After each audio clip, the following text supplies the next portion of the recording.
আসসালামু আলাইকুম। দেশ এবং প্রবাসের যে যেখান থেকে এই ভিডিওটি দেখছেন সবাইকে জানাচ্ছি আন্তরিক মোবারকবাদ এবং অভিনন্দন।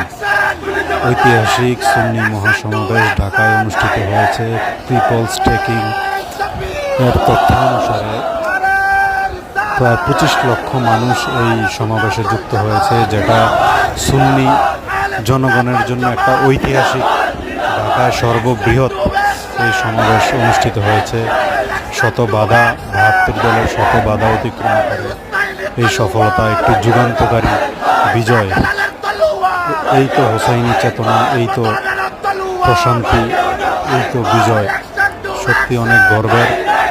এর ধারাবাহিকতা বজায় রেখে ভবিষ্যতে আহলে সুন্নাতুল জামাত এগিয়ে যাবে, এই বন্ধন অটুট থাকবে।